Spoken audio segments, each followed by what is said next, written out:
بسم اللہ الرحمن الرحیم۔ شروع اللہ تعالیٰ کے نام سے جو بڑا مہربان اور نہایت ہی رحم کرنے والا ہے۔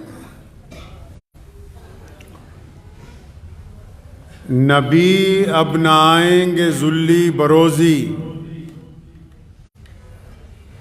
نبی اب نہ آئیں گے ذلی بروزی، نہ رنگ سرخ نہ رنگ فیروزی، نبوت کا دعویٰ کرے گا جو موذی،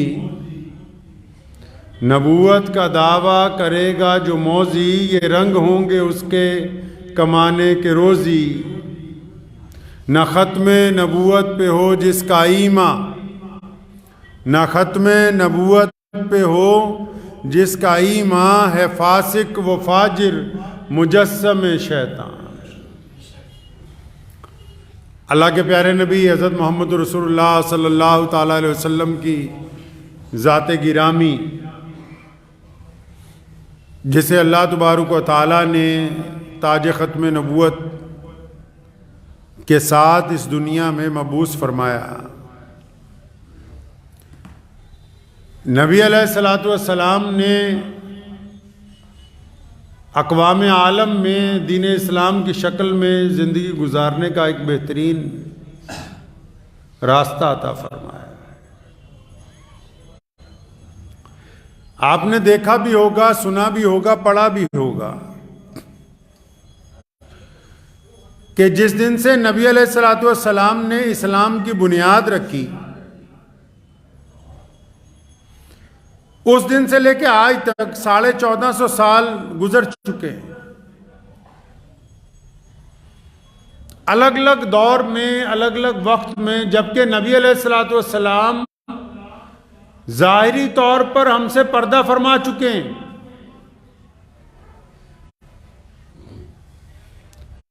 پھر بھی الگ الگ وقت میں، الگ الگ دور میں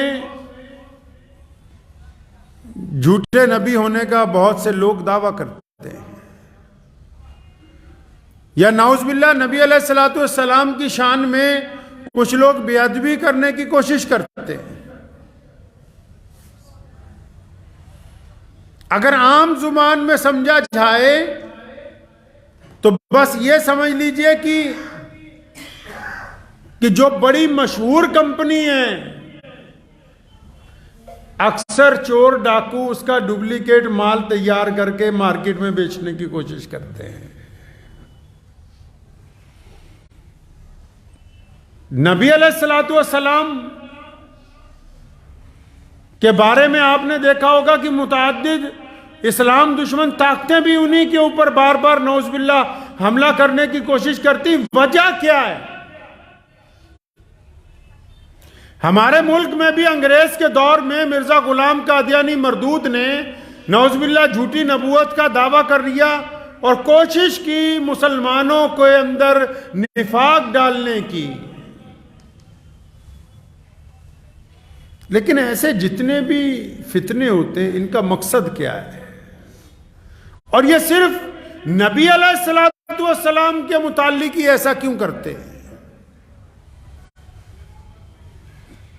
اسلام میں تو 1,24,000 نبی آئے، لیکن ان سب کا سردار محمد رسول اللہ صلی اللہ علیہ وسلم کو بنایا گیا، ان سب کا امام محمد رسول اللہ کو بنایا گیا، اور تاج ختم نبوت رسول اللہ صلی اللہ علیہ وسلم کے سر پر سجایا گیا۔ دنیا کی ساری طاقتیں، جتنے دشمن ہیں، جتنے منافق ہیں، ان سب کو محمد رسول اللہ صلی اللہ علیہ وسلم سے تکلیف ہوتی ہے۔ اس کی وجہ کیا ہے؟ اگر اس کی وجہ ہم تلاش کریں گے تو بڑی خوبصورت باتیں نکل کے سامنے آتی ہیں۔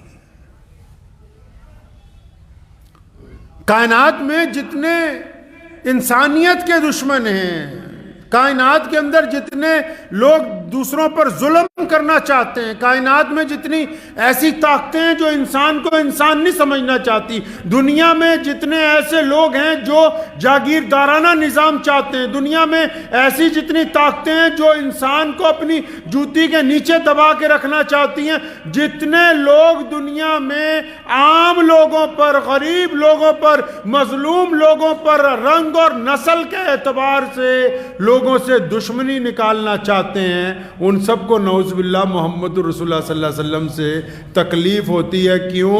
کیونکہ رسول اللہ صلی اللہ علیہ وسلم کائنات میں وہ پہلی ذات ہے، رسول اللہ صلی اللہ علیہ وسلم پوری دنیا میں وہ پہلے نبی ہیں، نبی علیہ السلام پوری کائنات میں ایک ایسے رہنما ہیں، نبی علیہ السلام اللہ تعالیٰ کی طرف سے بھیجے گئے ایک ایسی رحمت ہے جس نے پوری کائنات کے لوگوں کو برابری کا درجہ دیا۔ اب جہاں برابری کی بات آتی ہے نا، بڑے بڑے چودھریوں کو جو ہے ناک اوپر ہو جاتا ہے، بڑے بڑے حکمرانوں کو ناراضگی ہو جاتی ہے کہ اچھا یہ غریب ہمارے برابر بیٹھے گا، یہ فلاں کالا ہمارے برابر بیٹھے گا، فلاں ہمارے برابر بیٹھے گا، فلاں کی برادری ہم سے نیچی ہے، فلاں کی ہم سے اونچی ہے۔ تو دنیا میں جتنے لوگ انسانوں سے نفرت کرتے ہیں اپنی طاقت کی وجہ پر، یا لوگوں سے چھوا چھوت کرتے ہیں اپنے غرور کی وجہ سے، اپنی ذات کی وجہ سے، ان سب کو نعوذ باللہ محمد رسول اللہ سے تکلیف ہوتی۔ کیوں؟ کیونکہ رسول اللہ جب دنیا میں آئے تو رسول اللہ نے ایکویلٹی کی بات کی، رسول اللہ جب دنیا میں آئے رسول اللہ صلی اللہ علیہ وسلم نے برابری کی بات کی، تبھی تو آج آپ یہ دیکھیے کہ عملی طور پر 1450 سال میں مسلمہ کذاب سے لے کے مردود قادیانی دین کے خلاف سازشیں کی ہیں، ایک لمبی فہرست کی، اس کے باوجود اگر آپ اسلام 1450 سالوں میں اسلام نے روزانہ ایک منزل آگے طے کی ہے، کبھی بھی ایک قدم پیچھے نہیں ہٹا ہے۔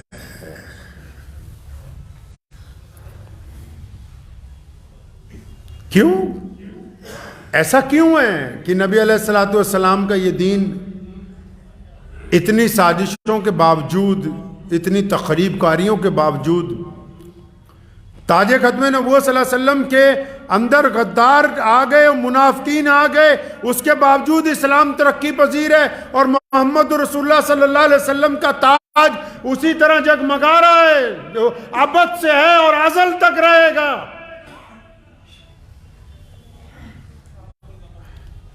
کیونکہ نبی علیہ السلام اسلام کی بنیاد ہیں۔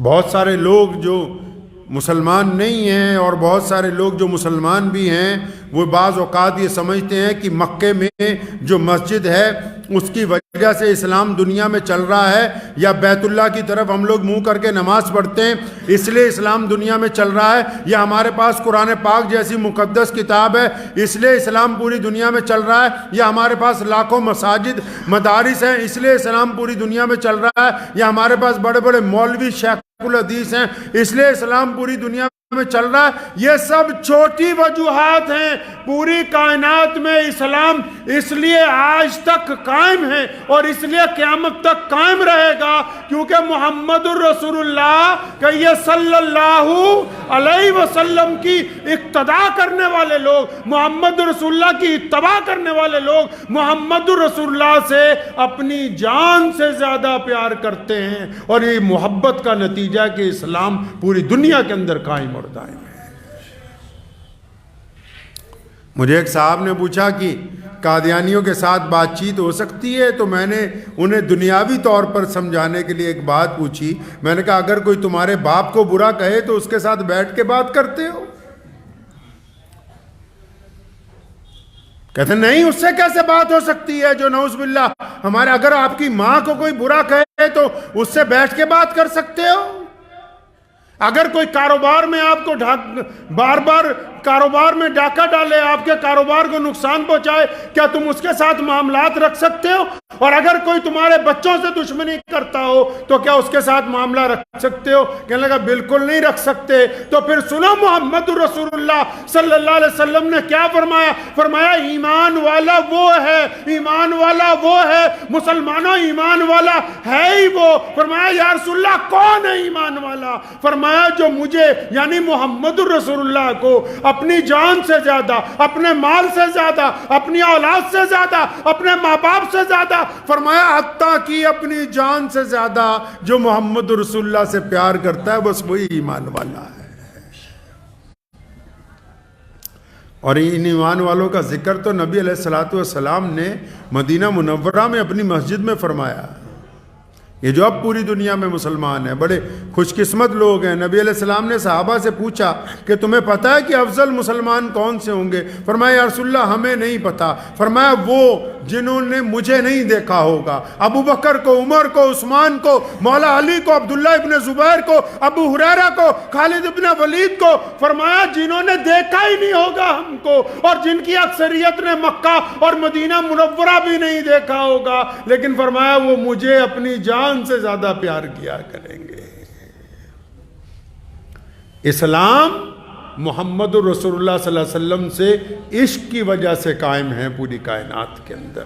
دنیا کی تمام تر طاقتیں مل کے کچھ بھی کر سکتی ہیں، لیکن کسی ایک ایمان والے کی رگوں میں سے محمد رسول اللہ کا نام نہیں نکال سکتی ہیں۔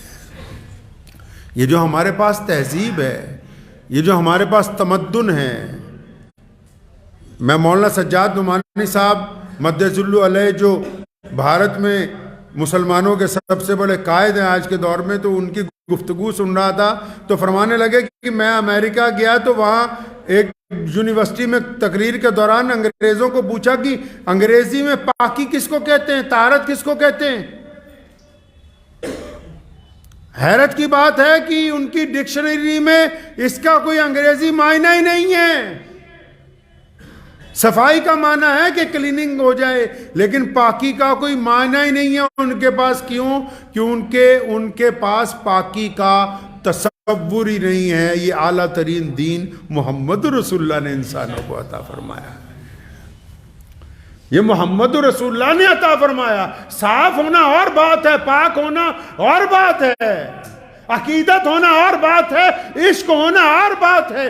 محمد رسول اللہ صلی اللہ علیہ وسلم سے پوری کائنات کے لوگ عقیدت رکھتے ہیں، لیکن محمد رسول اللہ سے پوری کائنات کے مسلمان عشق کرتے ہیں، اور اس عشق کی وجہ ہے کہ الگ الگ رنگ اور نسل کے ہونے کے باوجود، الگ الگ ذات اور برادریوں کے ہونے کے باوجود، محمد رسول اللہ کا جب نام آتا ہے تو پوری کائنات کے مسلمانوں کا دل ادب کے ساتھ جھک جاتا ہے۔ حضرت حبیب بن زید رضی اللہ تعالیٰ عنہ کو مسلمہ کذاب نے اپنے دربار میں کہا نا، دونوں ہاتھ کاٹے، پاؤں کاٹے، انگلیاں کاٹیں، بازو کاٹے۔ فرمایا حبیب تجھے ڈر نہیں لگتا؟ فرمایا جس نے محمد رسول اللہ کا کلمہ پڑھا ہو،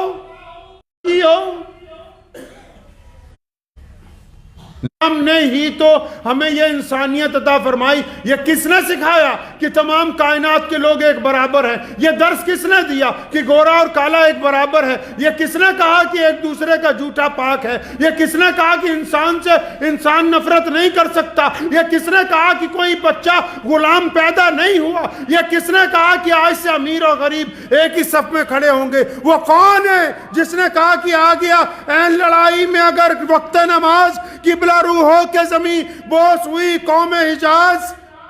ایک ہی صف میں کھڑے ہو گئے محمود اور ایاز، نہ کوئی بندہ رہا نہ کوئی بندہ نواز، اور بندہ صاحب و محتاج و غنی ایک ہوئے، تیرے دربار میں پہنچے تو سبھی ایک ہوئے۔ نعرہ تکبیر، نعرہ تکبیر، ختم نبوت، ختم نبوت،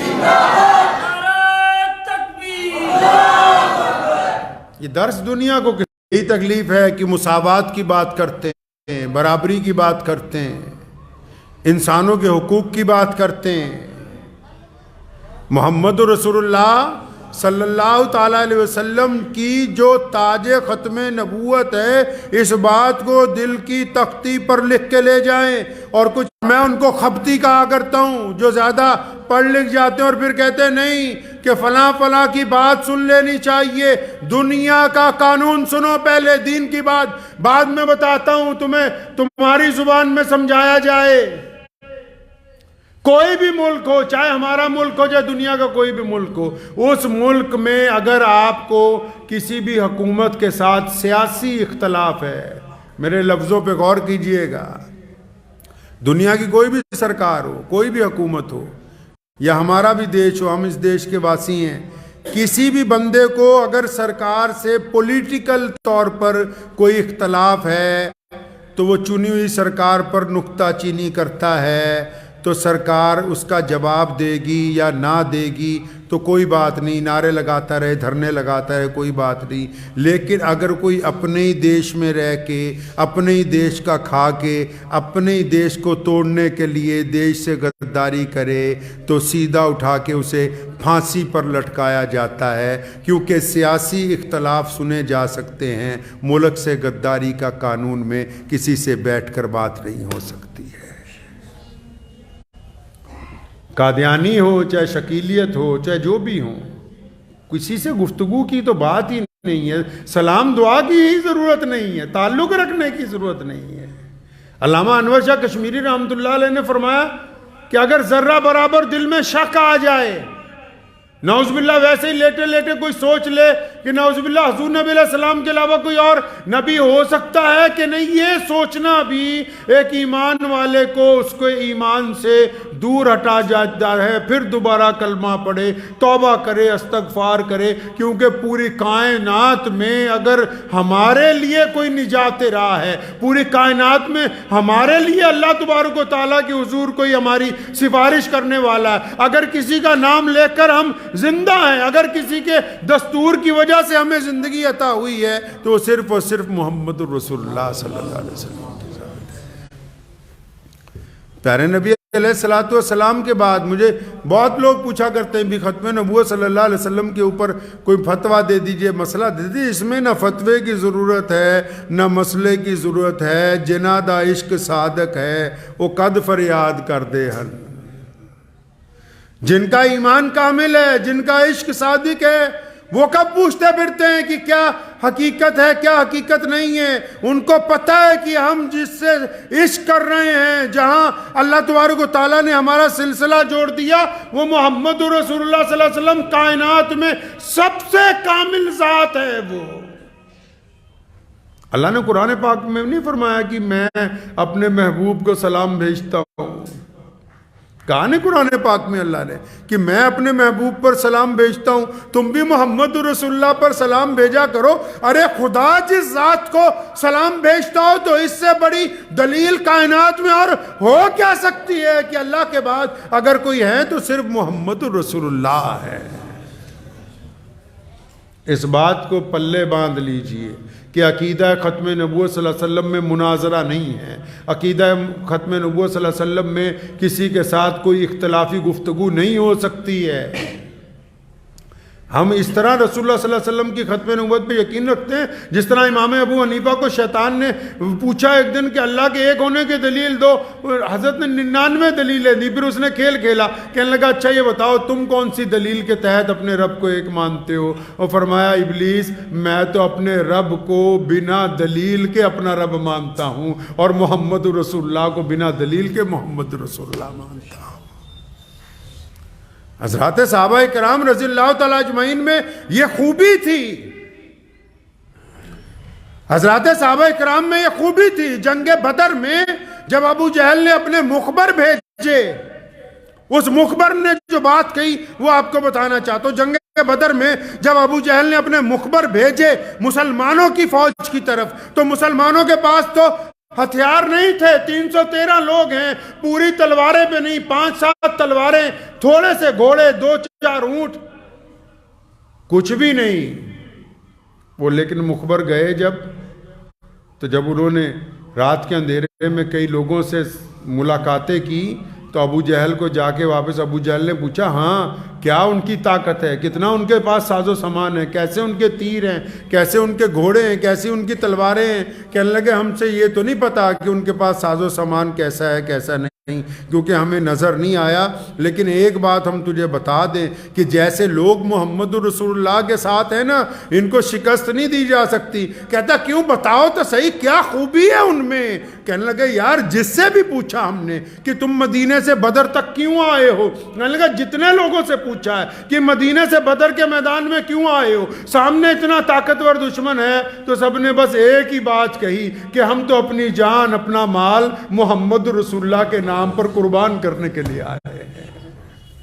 کہیں گے جو لوگ آئے اسی لیے کہ رسول اللہ صلی اللہ علیہ وسلم کے لفظ کے اوپر رسول اللہ کی پیروی میں ان کی اتباع کے اندر ہم نے اپنے آپ کو شہید کر دینا ہے، تو ان کو دنیا کی کون سی فوج شکست دے سکتی ہے؟ ان کو دنیا کی کوئی طاقت شکست نہیں دے سکتی۔ اور اس کے ساتھ ساتھ سرکار کو بھی کہتا ہوں، پنجاب سرکار کو بھی، مرکز کی حکومت کو بھی، سیاسی اختلافات ہو سکتے ہیں، دیش کی ایکتا اور اکھنڈتا کے ساتھ کوئی سمجھوتا نہ کیجیے۔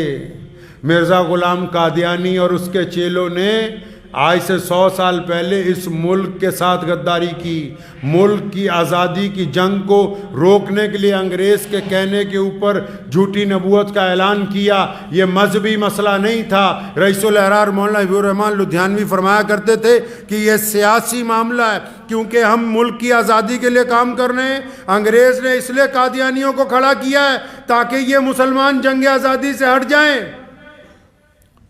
اپنے گھر کی ان کو پڑ جائے، تاکہ انگریز اور زیادہ اس ملک پر راج کرے۔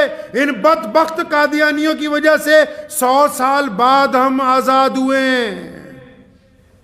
اور آج اگر کچھ لوگ یا کچھ ایسے لوگ جن کو مسلمانوں سے کوئی تکلیف ہے سیاسی طور پہ، وہ اس لیے قادیانیوں کا ساتھ دینا چاہتے ہیں کہ یہ مسلمانوں کے دشمن ہیں، تو کان کھول کے سن لو کہ دیش کے غداروں کا ساتھ دینا کسی بھی دستور کے اندر اچھا نہیں سمجھا جاتا۔ آج بھی دیش میں آتنکی کارروائیوں میں کتنے قادیانی ملوث ہیں، ہم سے ثبوت لے جاؤ آ کے۔ کیا کیا انہوں نے ملک کی آزادی کے لیے، سوائے انگریز ٹوٹیوں کے تلوے چاٹنے کے، سوائے سوتنترتا سینانیوں کی مخبریاں کرنے کے، سوائے دیش کے لوگوں کو نقصان پہنچانے کے اور کیا ہی کچھ نہیں۔ جھوٹی نبوت کا مقصد ہی صرف اتنا تھا، جو سچ کا قطرہ ہوتا ہے نا، وہ جب ابتدا میں بنیاد میں ڈالا جاتا ہے نا، ایمانداری سچائی کا پانی، تو وہ درخت تناور بنتا ہے۔ آؤ اگر سچی نبوت دیکھنی ہے نا تو مدینے والے کی دیکھیں، مکہ مکرمہ میں ہیں، اور جس دن نبوت کا اعلان کیا اکیلے ہیں، کوئی بھائی ساتھ میں نہیں ہے، کوئی باپ نہیں ساتھ میں، چچا نہیں، کوئی بھی ساتھ میں نہیں، محمد رسول اللہ اکیلے ہیں۔ اور آج سورج جہاں پر ڈوبتا ہے وہاں اذان ہوتی ہے اللہ اکبر اللہ اکبر، اور صبح کو جہاں سے سورج نکلتا ہے وہاں بھی اذان ہوتی ہے اللہ اکبر اللہ اکبر۔ یہ محمد رسول اللہ کی دلیل ہے۔ اور مرتد قادیانی کی یہ تاریخ ہے کہ گنتی کے چند تنخواہ دار ٹوٹی جو رکھے تھے اس وقت آج بھی گنتی کے ہیں۔ ان کو بھی چیلنج سے کہتا ہوں کہ کاغذی جماعتیں جو کہتی ہیں ہم 122 ملکوں میں 125 ملکوں میں ہیں، گنتی کے لوگ، وہ بھی وہ تنخواہ دار وفادار کتے جنہوں کو پیسہ ملتا ہے انگریزوں سے، جن کا دفتر آج بھی انگلینڈ کے اندر ہے، جو آج بھی ہمارے ملک کے خلاف سازشیں کرتے ہیں، ان کے علاوہ آج تک کوئی بھی ساتھ نہیں ہے۔ لیکن اگر محمد الرسول اللہ کی اتباع کرنی ہوتی، اگر محمد الرسول اللہ صلی اللہ علیہ وسلم کی بات آتی، نبی علیہ الصلوۃ والسلام کا دین وہ ہے جس سے اللہ نے وعدہ کیا کہ یہ قیامت تک قائم رہے گا، قیامت تک یہ دین قائم رہے گا۔ اس لیے یہ کبھی کبھی ختم نبوت صلی اللہ علیہ وسلم کی گفتگو آپ سے اس لیے کرتا ہوں تاکہ ہمیں یہ بات یاد رہے اچھی طرح کہ نبی علیہ الصلوۃ والسلام کی ذات کے معاملے میں کوئی بھی کسی بھی قسم کی رعایت منظور نہیں۔ نبی علیہ الصلوۃ والسلام کی ذات تمام نعوذ باللہ تمام اختلافات سے پاک ہے۔ نبی علیہ الصلوۃ والسلام کی ذات اللہ کے بعد سب سے زیادہ محترم ہے۔ نبی علیہ السلام کا دامن جب تک ہے، جو مسلمان جن کے پاس کبھی کبھی کوئی قادیانی مرتد جاتا ہے نا، وہ دل کو تھام کے میری بات سن لو، دنیا نے ہمیں دیوبندی بنایا، بریلوی بنایا، انصاری بنایا، قریشی بنایا، پٹھان بنایا، شیعہ بنایا، سنی بنایا، اتنا کچھ بنانے کے بعد نا دشمن نے بڑی کوششیں کی، اتنا کچھ بنانے کے بعد وہ ہمارے ہاتھ سے نبی علیہ السلام کا دامن نہیں چھین سکے۔ آج بھی چاہے وہ قادیانی ہو یا کوئی اور ہوں، اگر وہ کسی مسلمان کو ورگلاتے ہیں نا، ان کو تمہاری دولت سے کوئی مطلب نہیں ہے، تمہارے اقتدار سے حسن نہیں چاہیے، ان کو تو بس اتنا سا مقصد ہے کہ ان کے ہاتھ سے رسول اللہ کا دامن چھوٹ جائے۔ اور مسلمانوں یاد رکھو، جس کے ہاتھ سے رسول اللہ کا دامن چھوٹ گیا، جس کے ہاتھ سے محمد رسول اللہ کا دین چھوٹ گیا، پھر قیامت آ سکتی ہے، اللہ کی طرف سے کوئی اس کو بچانے والا نہیں آ سکتا ہے۔ ہمیشہ یاد رکھو، ہمارا سرمایہ کیا ہے بھائی؟ ہمارے پاس ہے کیا دنیا میں؟ بتاؤ تو صحیح۔ ابھی جان نکل جائے سب کچھ یہاں چھٹ جائے گا۔ ہمارے ساتھ جانا کس نے؟ میں قبر کے حالات پڑھ رہا تھا، خدا کی قسم ختم نبوت کا پڑھ کے اس میں لذت آ گئی۔ فرشتے جب قبر بند ہوتی ہے نا، فرشتے آ کے پوچھتے ہیں بندے سے، بتا تیرا رب کون ہے؟ اور بندہ کہتا ہے میرا رب اللہ ہے۔ تو پھر ان فرشتوں کو واپس چلے جانا چاہیے کہ جب اس بندے نے کہہ دیا کہ میرا رب اللہ ہے، جب یہ تسلی ہو گئی کہ بس یہ اللہ والا ہے، تو پیچھے ہٹ جاؤ۔ لیکن اس کے باوجود اللہ پھر پوچھتے ہیں کہ نہیں اتنے پہ بات ختم نہیں ہو سکتی، میرے بندے کو پوچھو کہ محمد الرسول اللہ کو جانتا ہے کہ نہیں جانتا، محمد الرسول اللہ کو جانتا ہے کہ نہیں جانتا، اس ذات کے بارے میں تمہارا کیا خیال ہے؟ ورنہ آپ اندازہ لگاؤ، جو سیدھا مالک کی پہچان کر رہا ہے اس کو تو چھٹکارا دے دینا چاہیے۔ فرمایا نہیں، اگر مجھے جانتا ہے تو پوچھو کیا میرے محبوب کو بھی جانتا ہے؟ اور جب وہ بندہ کہتا ہے نا کہ میں اپنے محبوب کو بھی جانتا ہوں، پھر حکم ہوتا ہے کہ اب قیامت تک کے لیے آرام سے سونے دو، ابھی میرے اس بندے کو کوئی چھیڑنے والا نہیں ہے۔ ہم پیدائش سے لے کے قبر کی لحد تک محمد رسول اللہ کی اتباع میں ہیں، اور ہمارا سرمایہ کون ہے بھائی؟ ہمارا سرمایہ ہمارے نبی علیہ الصلوۃ والسلام ہے۔ ہمارے نبی ہمارا سرمایہ ہے، ہمارے زندگی کا شعور ہمارے نبی علیہ السلام نے عطا فرمایا۔ اس لیے جب بھی کبھی کوئی دشمن، جب بھی کوئی بندہ یہ گفتگو کرنے کی کوشش کرے کہ نعوذ باللہ حضور صلی اللہ علیہ وسلم کے بعد کوئی نبی ہو سکتا ہے، تو نہیں ہو سکتا، اس گفتگو میں مسلمان کو شامل نہیں ہونا ہے۔ وآخر دعوانا ان الحمدللہ رب العالمین۔